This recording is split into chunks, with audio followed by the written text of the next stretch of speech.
Bismillahirrahmanirrahim. Assalamualaikum warahmatullahi wabarakatuh.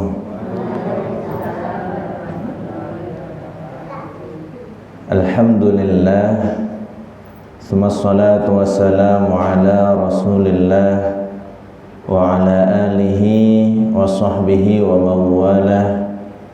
Wala hawla wala quwwata illa billah.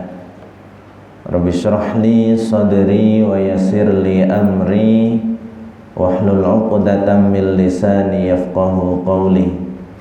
Subhanaka la ilma lana illa ma 'allamtana innaka antal alimul hakim. Amma ba'd, ma'asyiral hadirin jamaah Majelis Kajian Hadis Arba'in, Bapak-bapak, ibu-ibu yang sangat kami hormati dan semoga senantiasa dirahmati oleh Allah Subhanahu wa taala. Alhamdulillah, malam hari ini kita dipertemukan kembali oleh Allah Subhanahu wa taala untuk bersama-sama nanti kita melanjutkan pembahasan Hadis Arba'in. Dengan syarahnya kita mengacu pada kitab Al-Wafi fi Syarhil Arba'in An-Nawawi. Pada pertemuan sebelumnya, pekan lalu, hanya saja pekan lalu kita masih malam Senin ya. Terhitung pekan ini dari penyelenggara kemarin menyampaikan ada sedikit pergeseran jadwal untuk kajian hadis ya, kita geser menjadi malam Jumat ya, Kamis malam Jumat. Insyaallah kedepannya nanti kita rutinnya setiap Kamis malam Jumat ba'da maghrib. Semoga tetap bisa pada hadir dan istiqomah. Kita memasuki hadis yang kelima, karena hadis yang keempat alhamdulillah sudah selesai kita bahas di dua pertemuan sebelumnya. Malam hari ini hadis yang kelima dari hadis Arba'in, dari 42 hadis yang dihimpun oleh Al-Imam An-Nawawi dalam kitab beliau ini. Hadis yang cukup masyhur tentang ibtalul munkarat wal bid'ah,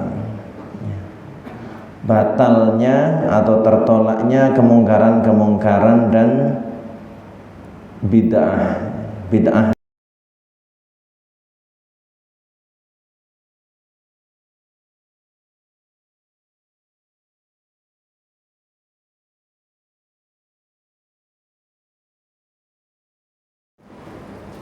Fi amrina, dalam perkara kami, dalam perkara agama hadza, perkara agama ini, ma laisa minhu, apa yang tidak ada landasan dalil dari agama ini darinya, fahuwa raddun, maka ia tertolak. Rawahul Bukhari wa Muslim. Hadis ini diriwayatkan Imam Bukhari dan Imam Muslim. Dalam menyimpulkan dari hadis ini, kalau kita menelaah pendapat para ulama, memang dalam memahami konsep bid'ah itu terbagi pada ada dua pendapat. Ya, tadi ada satu redaksi ma laisa minhu, yang mana hal-hal yang baru yang dibuat-buat ini dikatakan bid'ah apabila tidak ada landasan dari dalil syariat yang bisa menaungi atau bisa mengakomodir daripada perbuatan baru yang diciptakan itu tadi. Maka itulah yang raddun, itulah yang tertolak, itulah yang kemudian dolalah, yang sesat, itulah yang kemudian nanti konsekuensinya finnar. Berarti kemudian ada hal-hal yang kemudian baru diinisiasi, dibuat zaman Rasulullah belum pernah mengerjakan, tapi dia terakomodir dalam dalil-dalil umum dan kaidah-kaidah agama. Yang seperti ini tidak dikategorikan sebagai bid'ah dhalalah, bid'ah yang sesat. Ya, ini pendapat pertama. Kalangan yang beliau kemudian para ulama ini agak muwassi'in, ya, sedikit longgar dalam memahami konsep bid'ah. Pandangan yang kedua yang memang memandang bahwa setiap hal yang baru yang Rasulullah tidak mengerjakan dan salafus soleh tidak mengerjakan, maka ia adalah pasti bid'ah dhalalah, pasti bid'ah yang sesat. Sehingga sifat ma laisa minhu, yang tidak ada landasannya dalam agama, ini adalah sifat yang lazim. Artinya sudah sebagai kepastian kalau hal baru itu pasti nggak ada landasannya dalam agama. Sehingga mereka menghukumi bahwa semua yang muhdatsat atau hal-hal yang baru yang diciptakan, pokoknya semuanya itu adalah bid'ah, semuanya adalah sesat. Adapun kalau yang pendapat pertama tadi, ya, yang bid'ah secara syariah itu adalah hal-hal baru yang sama sekali tidak ada tuntunannya, tidak ada perintahnya, tidak ada landasannya dalam syariat. Itu yang bid'ah syariah. Tapi kalau ada hal-hal yang baru yang kemudian ia masih masuk dalam perintah-perintah umum, kemaslahatan umum, kaidah umum dalam syariat, maka itu bukanlah bid'ah yang sesat. Wallahu ta'ala alam bisawab. Ala kulli hal, secara objektif fakta ilmiahnya seperti itu. Dan bahkan kalau kita mengecek bagaimana dulu, bahkan sejak zaman sahabat, Rasulullah sudah wafat, masih di zaman sahabat, generasi yang masih begitu dekat dengan turunnya wahyu, turunnya syariat, itu pun sudah kemudian para sahabat, sebagian para sahabat, para ahli fikihnya, mujtahidin, itu memutuskan atau berijtihad untuk suatu keputusan baru yang di zaman Rasulullah nggak ada. Napa kira-kira contoh yang paling jelas? Ketika sahabat Abu Bakar memutuskan untuk menuliskan Al-Quran dan dikumpulkan dalam satu mushaf. Saat itu sempat terjadi perdebatan dengan Umar. Umar mengatakan, wahai Abu Bakar, apakah engkau mau melakukan hal yang Rasulullah tidak mengerjakannya? Tapi ala kulli hal sampai akhirnya disepakati Al-Quran ini harus dituliskan, harus tertulis. Para penghafal Al-Quran itu semakin berkurang, semakin habis. Nanti khawatirnya ketika saat itu peperangan kaum muslimin melawan orang-orang kafir, banyak diantara para penghafal Al-Quran yang syahid. Ada kekhawatiran, ya, dalam diri sahabat Abu Bakar, nanti Al-Quran hilang gimana? Karena satu-satunya tumpuan saat ini ya data-data atau hafalan yang tersimpan dalam diri para hufaz, para hafidh, dan yang masih ada tertulis di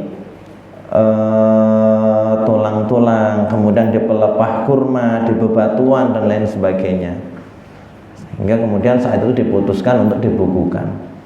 Di zaman sahabat Umar, ketika sahabat Umar memutuskan untuk mengambil satu sikap, satu keputusan, sholat tarawih berjamaah.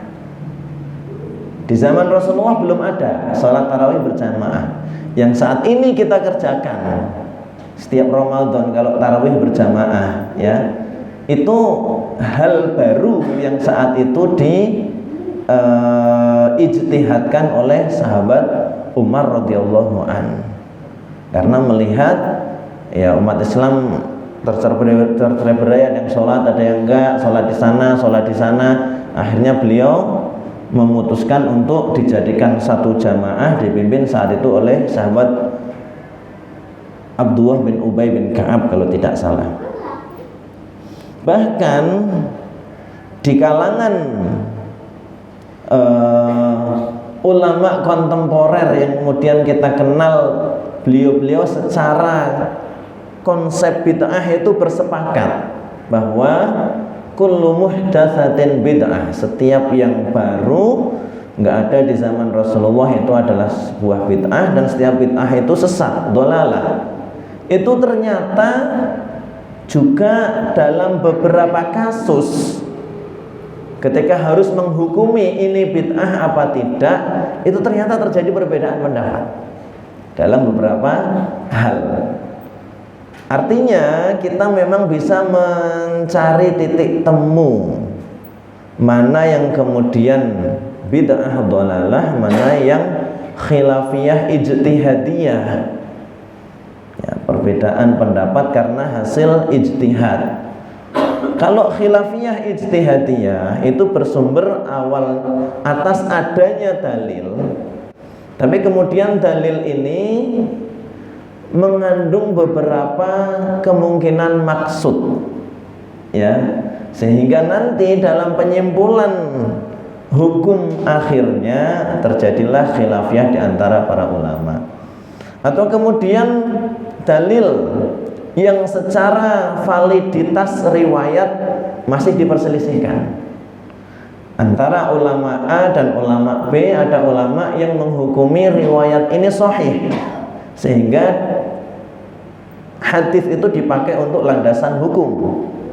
Ada yang kemudian menghukumi hadis ini dhaif sehingga tidak dipakai, sehingga nanti akan terjadilah perbedaan dalam penyimpulan hukum akhirnya. Seperti masalah setelah sami Allahu liman hamidah, napa niku namine i'tidal ya, bangun dari rukuk tangannya sedekep napa mboten ya. Dalam pembahasan masalah ini ternyata kalau kita ya jujur secara fakta ilmiah, kita objektif, bahkan di kalangan para ulama yang secara konsep bid'ah mereka bersepakat bahwa semua hal yang baru adalah bid'ah ya. Imam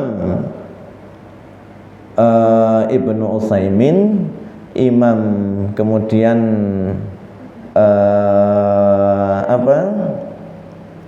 dan Imam Nasiruddin Al-Albani ini berbeda pendapat.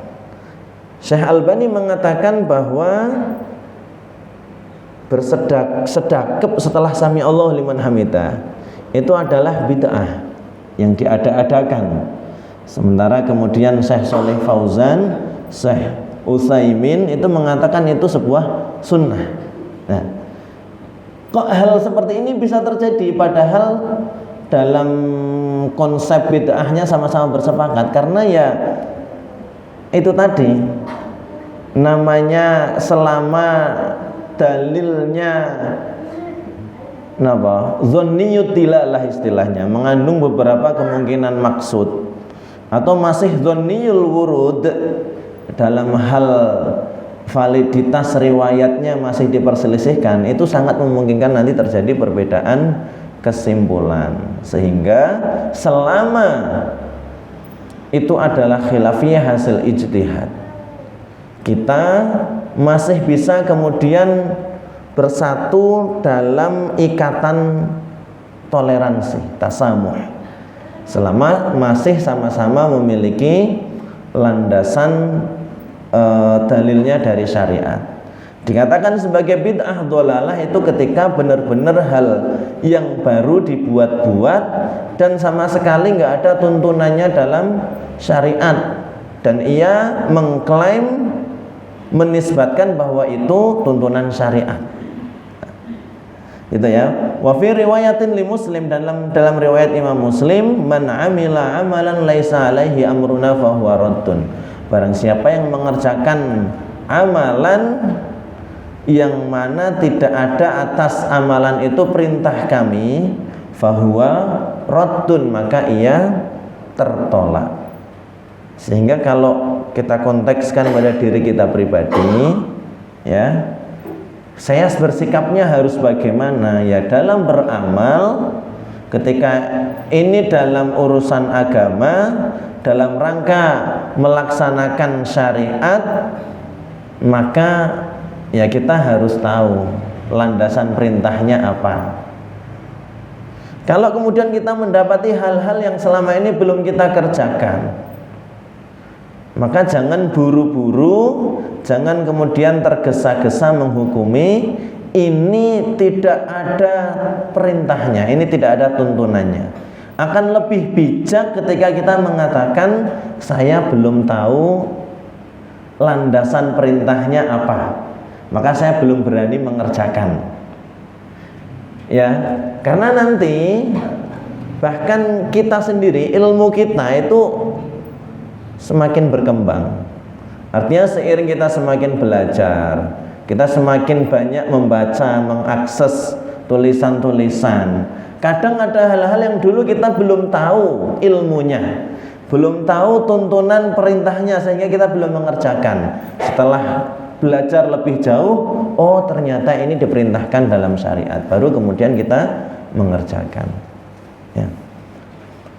Ahamiyatul hadis, urgensi daripada hadis ini, hadzal hadis aslun azimun min usulil Islam, termasuk diantara fondasi agung diantara fondasi-fondasi Islam. Wa kama anna haditha innamal a'mali binniyat mizanul lil amal fi batiniha, sebagaimana hadis innamal a'malu binniyat, hadis pertama yang sudah kita bahas, ya, hadis pertama dari kitab Arba'in ini maksudnya, itu menjadi mizan, sebagai timbangan, sebagai sebuah barometer, ya, diterima atau tidaknya amal dari aspek batin, dari aspek niat, dari aspek hati, ya. Wa kullu amalin la yuradu bihi wajhullahi ta'ala falaysa li'amilihi fihi thawab. Maka setiap amalan yang tidak dimaksudkan, tidak diniatkan untuk mencari wajah Allah dan ridha Allah, maka yang melakukan amalan tadi tidak mendapatkan pahala. Meskipun memang iya jelas dituntunkan, tuntunannya jelas, tapi secara niat, ya, ia mengerjakannya bukan dalam rangka mencari ridha Allah, maka ini juga tertolak. Ya, tidak ada nilai pahalanya. Ya, jadi hadis innamal a'malu binniyat itu sebagai sebuah barometer diterima apa tidaknya suatu amalan dari aspek urusan batin, urusan niatnya. Fakadzalika haditsun Nabi sallallahu alaihi wasallam hadza, begitu pula hadis Nabi sallallahu alaihi wasallam yang ini tadi. Hadis apa tadi? Man ahdatsa fi amrina hadza ma laysa minhu fa huwa raddun, ini tadi. Maka ia pun menjadi sebuah timbangan, menjadi sebuah parameter diterima apa tidaknya amal dari aspek zahirnya. Zahir itu ya amalan yang dikerjakan yang tampak oleh kita itu. Artinya syarat diterimanya amal itu, satu, niatnya ikhlas lillah, dua, sesuai yang dituntunkan oleh syariat. Wa kullu amalin la yakunu alaihi amrullah wa rasuluhu fa huwa mardud ala amilihi. Setiap amalan yang tidak ada perintah Allah dan Rasulnya atas amalan itu tadi, fa huwa mardudun, maka ia tertolak, ya, ala amilihi, ia tertolak dari orang yang mengerjakannya itu tadi. Wa kullu man ahdatsa fid din, dan setiap orang yang membuat hal-hal baru dalam agama, malam ya'dzan bihillah, yang tidak diizinkan oleh Allah wa rasuluhu dan rasulnya, falaisa minad dini fi syai'in, maka itu bukanlah bagian dari agama, tidak ada bagian dari agama sedikit pun. Hal-hal baru yang tidak diizinkan oleh Allah dan Rasulnya, karena memang benar-benar nggak ada tuntunan perintahnya, nggak ada dalil pun yang bisa menjadi landasan akan diperintahkannya amalan itu. Ya kalau kita kemudian dalam bersikap, wah yang sudah jelas-jelas diperintahkan saja saya belum maksimal ngerjakan kan, itu ajalah dulu yang sudah jelas diperintahkan, saya tak coba lebih maksimal karena sudah jelas. Itu kaitannya kita dalam menghukumi diri sendiri. Tapi kalau menghukumi orang, ya saya pribadi mengajak kita menghindari memvonis. Urusan memvonis, menghukumi itu nanti ranahnya Allah. Lebih baik kita bersikap barangkali saya yang memang belum tahu, gitu saja intinya. Qala Nawawi rahimahullahu ta'ala, Imam Nawawi rahimahullahu ta'ala berkata, hadzal haditsu yanbaghi hifdzuhu wa ishaduhu fi ibtalil munkarat. Hadis ini hendaknya dihafal dan dihadirkan untuk menolak kemungkaran-kemungkaran. Wa qala Ibnu Hajar Al-Haytami, Imam Ibnu Hajar Al-Haytami berkata, huwa qa'idatun min qawaidil Islam wa a'ammuha naf'an min jihati mantuqihi, li'annahu muqaddimah kulliyah fi kulli dalilin yustandaju minhu hukmun syar'i. Hadis ini tadi merupakan kaidah daripada kaidah-kaidah Islam yang manfaatnya sangat luas, karena ia merupakan kaidah umum, ya, kaidah umum dari setiap dalil-dalil yang disimbolkan hukum darinya. Lughatul hadis, kosakata hadis tadi kita bahas sedikit. Man ahdatsa, ya, artinya tadi barang siapa yang membuat-buat hal baru. Ansa'atnya menciptakan, wahtara'a dan mengada-adakan, min qibali nafsihi. Ingat, memang dia mengada-adakan, membuat-buat, menciptakan yang sumbernya itu dari dirinya sendiri, bukan dari sumber agama. Wahawahu, dan dari hawa nafsunya, ya.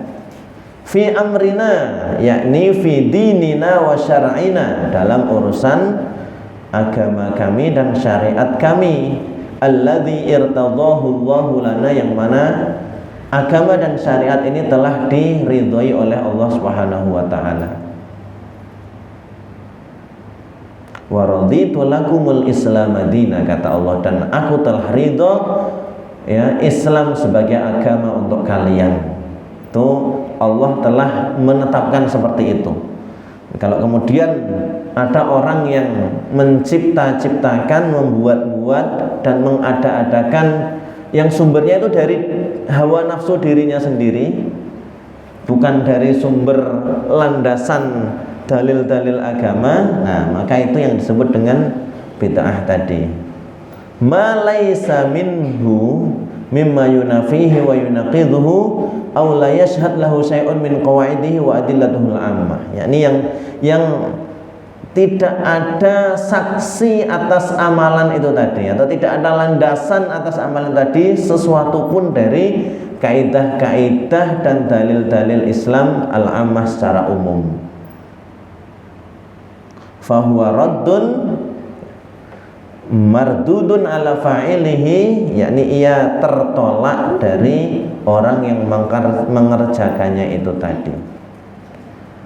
Fiqhul hadis wa ma yursidu ilaih, pelajaran daripada hadis ini: satu, al-islamu ittiba'un la ibtida'un, bahwasanya Islam itu adalah ketika kita menyatakan diri berislam, ya, maka yang harus kita lakukan itu ittiba, mengikuti tuntunan, bukan ibtida, la ibtida, bukan kemudian membuat-buat sendiri ketentuan. Ya, sekali lagi, berislam itu ngikut apa yang dituntunkan, bukan kemudian membuat-buat ketentuan sendiri. Ya, membuat-buat nih lakukan gini, ngamalin gini. Sementara Islam nggak pernah menuntunkan seperti itu. Itu hanya bersumber dari dirinya, hawa nafsunya. Itulah yang disebut dengan bid'ah. War Rasulul Karim salawatullah wa salamuhu alaihi hafizal islama min ghuluwil mutatarrifin wa tahrifil mubtilin bihadzal hadits alladzi yu'tabar min jawami'il kalim. Rasulullah sallallahu alaihi wasallam yang mulia, yang karim, itu menjaga Islam, ya, menjaga keorisinilan, keaslian, kemurnian Islam min ghuluwil mutatarrifin, dari sikap melampaui batas yang dilakukan oleh para orang-orang ekstrim, wa tahrifil mubtilin, dan pengubahan orang yang melakukan kebatilan, ya. Jadi Rasulullah menjaga Islam dari itu semua bihadzal hadits, dengan hadis ini, alladzi yu'tabar min jawami'il kalim, yang mana hadis ini termasuk di antara jawami'ul kalim. Jawami'ul kalim ini istilah, artinya adalah suatu ungkapan yang padat, ringkas, tapi cakupannya sangat luas. Niku jawami'ul kalim. Wa huwa mustamaddun min ayatin katsirah fi kitabillahi azza wa jalla. Dan hadis ini tadi juga kemudian selaras dengan ayat-ayat Allah, firman-firman Allah dalam Al-Qur'an. Nassat ala annal falah wan najah fit tiba'i hadi Rasulullah sallallahu alaihi wasallam duna tazayyud au tanattu'. Bahwasanya banyak ayat-ayat itu tadi menyampaikan kepada kita bahwa al-falah, keberuntungan, wan najah, dan keselamatan fit tiba'i hadi Rasulullah sallallahu alaihi wasallam itu ada dalam mengikuti petunjuk Rasulullah sallallahu alaihi wasallam. Duna tazayyudin au tanattu'in, tanpa menambah-nambah ataupun mengurang-ngurangi. Kaqaulihi ta'ala, sebagaimana firman Allah Subhanahu wa taala, qul in kuntum tuhibbunallaha fattabi'uni yuhibbukumullah. Katakanlah, jika kalian mencintai Allah, kalau kalian mengaku cinta Allah, fattabi'uni, maka ikutilah aku, ittiba'lah kepadaku, yuhibbukumullah, maka Allah akan mencintai kalian. Surat Ali Imran ayat 31. Juga firman Allah, wa anna hadza sirati mustaqiman fattabi'uh wa la tattabi'u subula fatafarraqa bikum an sabilih. Wa anna hadza sirati, dan inilah jalanku, mustaqiman, yang mustaqim, yang lurus, fattabi'uh, maka ikutilah ia, wala tattabi'u subula, dan janganlah kalian mengikuti jalan-jalan yang lain, fatafarraqa bikum an sabili, yang menyebabkan kalian tercerai dari jalannya Allah Subhanahu wa taala. Al-An'am ayat 153. Itu pelajaran pertama, ya. Bahwa beragama itu, berislam itu ittiba', mengikuti tuntunan, bukan ibtida', bukan membuat-buat ketentuan sendiri.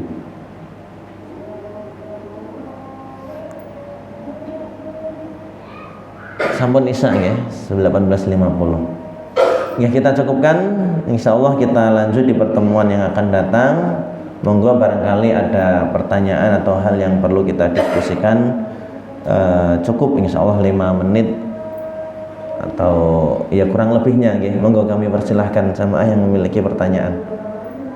Kalau bisa kami jawab, kami jawab. Kalau nggak bisa, ya gimana lagi. PR dulu. Oh, sinambi monggo wedange dipun unjuk. Saking ibu-ibu wonten